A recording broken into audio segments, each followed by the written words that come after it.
Bonjour, Citoyen TV, la chaîne de l'Afrique digne et de sa diaspora, vous présente les brèves.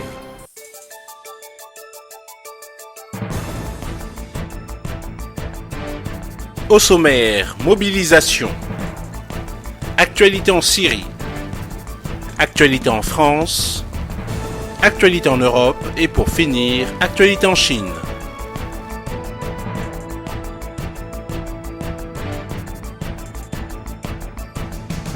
Commençons tout de suite avec la mobilisation de la diaspora à La Haye. Résistantes, résistants, chers Ivoiriens, chers amis de la Côte d'Ivoire, panafricains, rappelez-vous que le président Gbagbo, le ministre Charles Blé Goudé sont toujours détenus à La Haye. Le procès tant attendu, le procès de tous les espoirs va s'ouvrir ce 28 janvier 2016. Vous êtes tous conviés à venir soutenir massivement nos deux champions. Soyez convaincus qu'à la fin de ce procès, nous retournerons au pays avec le président Gbagbo et le ministre Charles Blé Goudé. Je vous remercie. On vous attend à La Haye. Tout de suite, actualité en Syrie. Bon, ce qui caractérise les opérations militaires aujourd'hui, c'est que la Russie a déployé donc une arme nouvelle qui lui permet non pas de brouiller, mais de déconnecter les communications et les commandes de l'OTAN. Donc cette arme a été déployée dans un rayon de 300 km alentour de l'attaqué, c'est-à-dire la partie méditerranéenne de la Syrie, mais débordant légèrement au nord de la Syrie et incluant la base d'Incirlik en Turquie, c'est-à-dire la plus grande base de l'OTAN dans cette région. D'accord. Et donc, l'OTAN ne sait pas du tout ce qui se passe dans cette zone de 300 km de rayon. Et bien évidemment, la Russie tient à conserver cet avantage et ne communique pas sur les opérations militaires, et l'armée syrienne ne communique pas sur les opérations militaires qui ont lieu depuis maintenant 2 mois dans cette zone-là.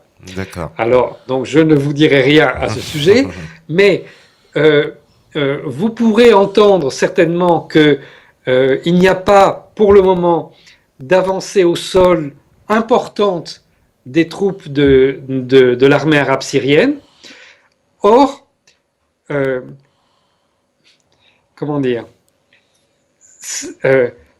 c'est tout à fait logique dans le cadre de la stratégie qui a été choisie, puisque pour le moment, il s'agit de détruire les centres de commandement et les usines de fabrication de munitions que Daesh avait installées ou que Al-Qaïda avait installées. Et ça va très loin. Vous savez que c'est une guerre qui dure depuis plusieurs années et que les Occidentaux ont amené là-bas un matériel incroyable. Il y a des foreuses qu'on utilise pour le métro. Vous voyez, si c'est pas importé, je ne sais pas où ça se trouve. Hein. Des foreuses qu'on utilise pour le métro et qui ont permis aux différents groupes terroristes d'installer des tunnels ici et là. Ils ont construit des bunkers souterrains pour installer leurs états-majors. Donc il y a énormément d'ouvrages qui ont été construits, et ça, seule l'armée russe avait les moyens de les détruire avec des bombes pénétrantes, etc. Bon. Donc d'abord on détruit ça, et après il doit y avoir une avancée des troupes au sol. D'autre part, les troupes russes donc interviennent pour le moment dans ce rayon de 300 km alentour de l'attaqué et n'interviennent pas dans la partie est du pays. Alors on pourrait penser que peut-être ils vont faire ça en 2 étapes, ou peut-être ils ne sont pas du tout intéressés pour mener le combat dans la partie est. Et je disais en début d'émission que le Royaume-Uni, la France et Israël ont le projet de créer un faux Kurdistan au nord du pays, un Kurdistan où il n'y aurait pas de Kurdes, puisqu'il n'y a pas de Kurdes qui habitent à cet endroit-là, ou s'il y en a, ils sont 10% de la population, mais il y a 90% de la population qui n'est pas kurde à cet endroit-là. Donc il voudrait créer un Kurdistan, puis une fois qu'il l'aurait créé, il voudrait obliger les Kurdes de Turquie à fuir leur pays, à s'installer là. Donc ça ferait une Turquie vraiment turque, le grand rêve ottoman absolu. Bon. Donc, en fait, actuellement, il y a une opération très vaste qui est préparée à la fois par l'armée arabe syrienne, par le Hezbollah et par l'armée russe, et une opération dont vous ne verrez le résultat que dans quelques semaines, peut-être quelques mois, hein, mais vous verrez le résultat de cette opération partout au même moment.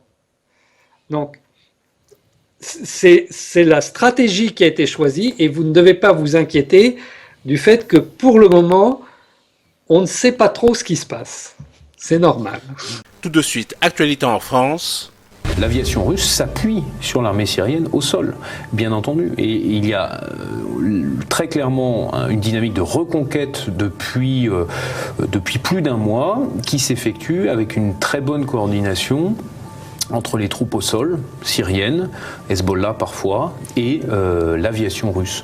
La récupération, par exemple, du deuxième pilote russe qui a été faite par les troupes d'élite de l'armée syrienne. Donc, de toute façon, c'est la clé. C'est la clé, et je crois qu'on ne pourra pas faire l'économie d'une réflexion sur la question des troupes au sol.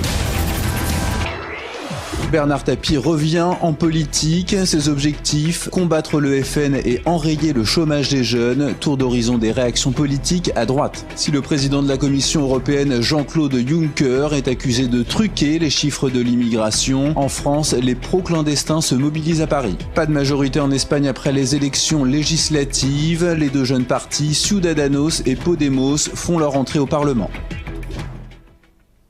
Madame, Monsieur, bonsoir. J'ai décidé de revenir en politique. Bernard Tapie annonce un plan pour enrayer l'ascension du FN et lutter contre le chômage des jeunes. Un retour annoncé seulement 2 semaines après avoir été condamné à rembourser 404 millions d'euros dans le cadre de l'affaire Adidas. Pierre Bergeron. L'enfant prodigue Bernard Tapie revient en politique. La raison officielle, ramener le FN en dessous des 10%. En effet, si l'ancien ministre de François Mitterrand se gargarise encore de sa victoire sur le parti de Jean-Marie Le Pen aux élections européennes de 1994, il oublie de rappeler qu'il avait été battu par Philippe de Villiers. L'homme d'affaires annonce par ailleurs un plan Tapie 2016 dont la mesure phare serait l'interdiction du chômage des jeunes. Il dénonce des programmes inefficaces et réclame des formations pour des métiers dont le marché du travail a besoin. Bernard Tapie espère même que l'exécutif retiendra ses propositions. Au Front National, Bernard Tapie fait déjà office de tract ambulant. Le député Gilbert Collard nous livre ses réactions. Comme pour le cochon, contre le front, tout est bon. Même Bernard Tapie. Je pense que le retour de Bernard Tapie, qui est un peu un remèque usé, devrait nous valoir une subvention du ministère de la Justice, parce qu'on est une véritable centrale de réinsertion pour tous les vieux chevaux de retour de la politique, à tel point qu'on se demande si Landru revenant et disant qu'il va lutter contre le Front National, on le nommerait pas au ministère de la Femme. C'est comique et c'est très significatif du fait qu'il suffit de dire qu'on est contre le Front National pour qu'on soit lavé de tout. C'est la lessiveuse du passé.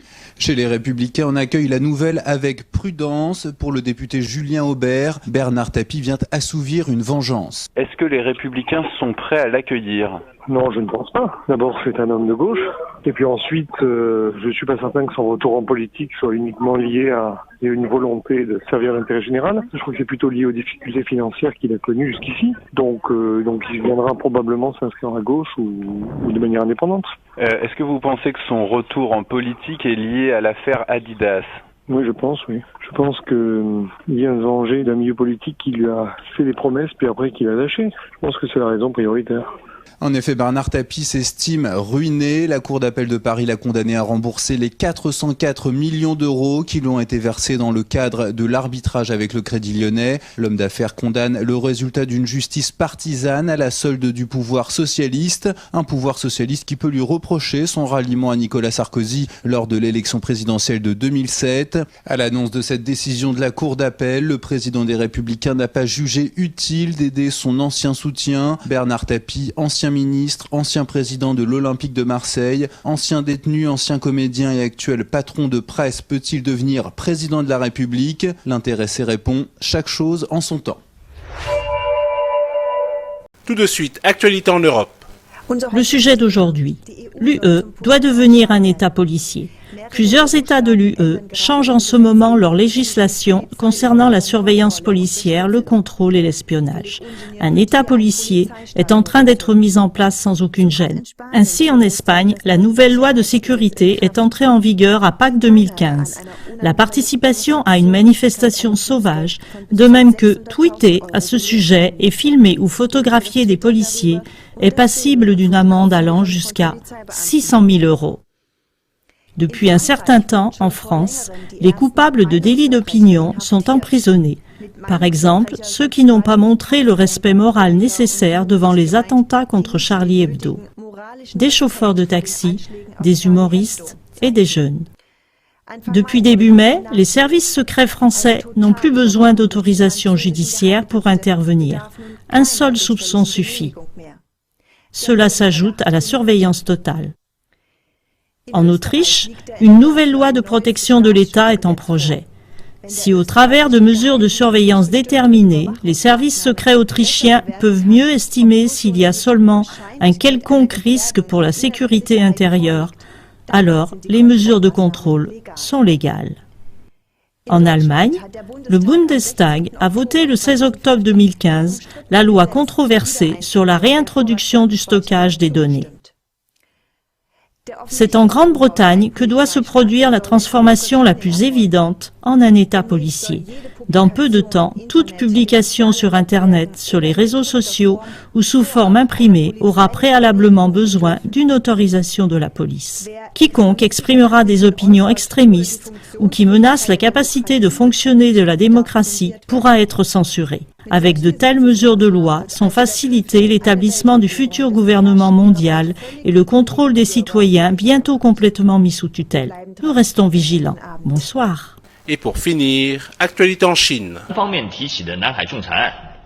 La Chine a à plusieurs reprises réaffirmé sa position. La Chine n'accepte pas de participer à l'arbitrage sur le conflit en mer de Chine méridionale, qui a été unilatéralement initié par les Philippines. La position de la Chine s'appuie solidement sur les lois internationales, et la Chine ne changera pas sa position. Les Philippines continuent de nier les faits historiques, le droit et la justice internationale, mais également la souveraineté de la Chine sur les îles en mer de Chine méridionale. Les Philippines nient la portée juridique de la déclaration du Caire et de la proclamation de Potsdam. Tous ces éléments prouvent que la nature des différends entre la Chine et les Philippines reste une dispute territoriale. Cela montre également que le tribunal arbitral n'est pas compétent en l'espèce. Le soi-disant arbitrage n'est autre qu'une provocation politique des Philippines qui se cache derrière un habillage légal. Leur intention n'est pas de résoudre le différend, mais bien de nier la souveraineté et les intérêts maritimes de la Chine en mer de Chine méridionale.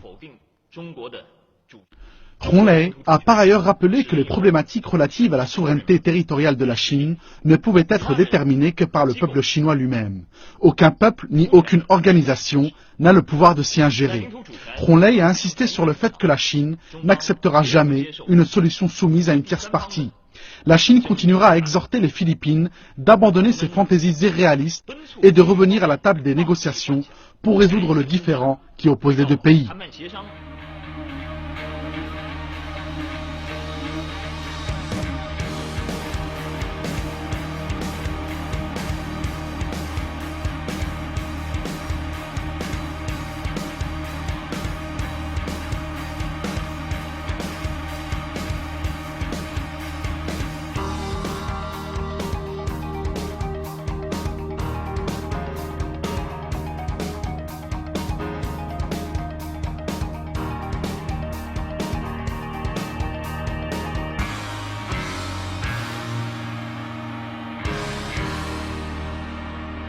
Citoyen TV, la chaîne de l'Afrique digne et de sa diaspora, vous a présenté Les Brèves.